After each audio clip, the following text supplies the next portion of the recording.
Шийдвэр гаргалаа шүү дээ. Тэгэхээр ямар ч байсан ерөнхий сайдад өргөлдсөн байна. Тэгэхээр засгийн газрын орон засгийн газрыг өргөлдөх асуудлаас яригдахаар болчихлоо. Тэгэхээр энээр та орчин үед ямар байр суурьтай байна? За ямар ч гэсэн одоо ингээд нэлээд бас тодорхой хугацаанд бас үндсэн одоо бас яг энэ хуралдаа маань эхэлж чадахгүй тийм ээ. Олон талаас бас ингээд нэлээд улс төржилт явагдлаа гэж би бол харж байгаа. Тэгвэл Монгол Ардын намын хувьд бол бид нар одоо мэдээж одоо өдөр төгсгөл намынхаа одоо шийдвэр тэгээ дүрмээ дагаад явах хэрэгтэй. Тэгээ дүрмийнхаа одоо шийдвэрээр за намын дарга бол өөрөө ерхий сайд байх хэрэгтэй гэдэг одоо дүрмээ дагая гэдэг одоо шийдвэрийг өдөр төгсгөлөөс ч гэсэн одоо бас дэмжлээд шийдээд явсан. За одоо миний хувьд бол одоо юу гэж харж юм гэхээр нэгд одоо бидний хувьд бол мэдээж энэ шийдвэрийг дагна.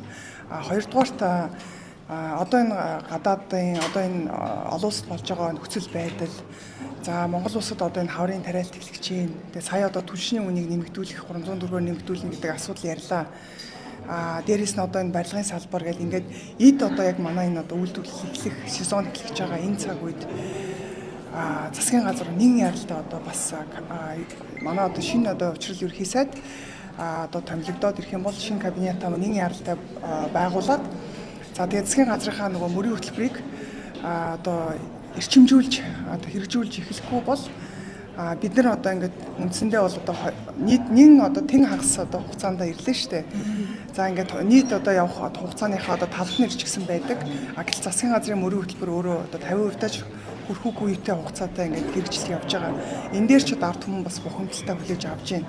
Тийм учраас залуу одоо шинэ ерөнхий сайд шинэ кабинетаа бүрдүүлээд маш эрчтэй одоо энэ ялангуяа энэ цаг үед гадаад одоо энэ нөхцөл байдал за одоо бензин шатхуун одоо ирээдүйдээс юу болох мэдэхгүй дээрэс нь одоо манай улс чинь өөрөө импортоос хараад улсын хувьд санаа зовж байгаа асуудлууд бол байна.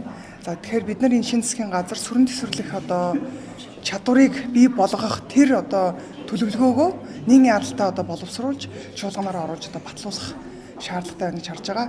За тэгээд их хурлын дарга өөрийнх нь одоо бас чөлөөлөе гэдэг том одоо бас аян хөдөлгөөнийг эхлүүлээд явж исэн тийм ээ.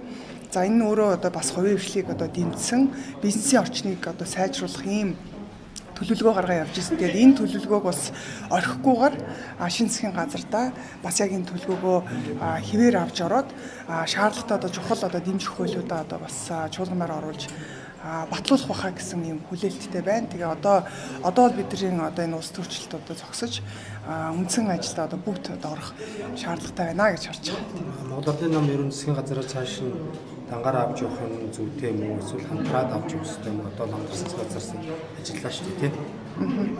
Гэхдээ одоо тэгээд удахгүй 27 он болно. Ерөнхийлөгчийн сонгуул болох гэж байна. За ингээд юугүй бид нар сонгуультай залгаж идэл 28 оны сонгуул болно. Хамгийн чухал юм бол бид нар ард түмэнд улс төрч хүч дүнгээ тавиулах хугацаа ирсэн байна л гэж хэлгээд байна. Тийм учраас шинэ ерөнхий сайд одоо ингээд хамтарсан гэхээсээ илүүтэй өөрийнхөө ихтгэл одоо төгстэй одоо эрч хүчтэй одоо яг ажилдаа одоо шаргуу орж чаддаг, ажиллаа хийж чаддаг ийм багаар одоо өөрөө кабинетаа бүрдүүлээд нэг яралтаа одоо мөрийн хөтөлбөрөөр амжилттай биелүүлэх. Дээрээс нь одоо энэ цаг үе ирж байгаатай холбоотойгоор бид нар бас энэ сүрэн төсвөрлөх чадварт суурилсан энэ төлөвлөгөөгөө батлуулаад одоо төлөвлөгөөгөө цаашаа хөгжүүлээд шинэ кабинетаа явах ёстой гэж харж байгаа. Дангараа байгуулах хэрэгтэй гэж байна. Тий. Бас их хурлын даргын асуудал яригдах юм шүү дээ, тий. За улсын хурлын даргын асуудлыг бол одоо би сайн мэдэхгүй байна. Би бас цаг нөгөө сая одоо бас энгийн юм одоо хүндлэх шалтгаантай байсан учраас өдөр сүүлийнхаа хуралд бас амжиж очих сууж чадсангүй.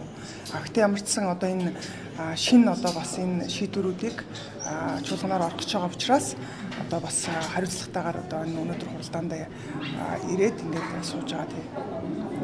За баярлалаа.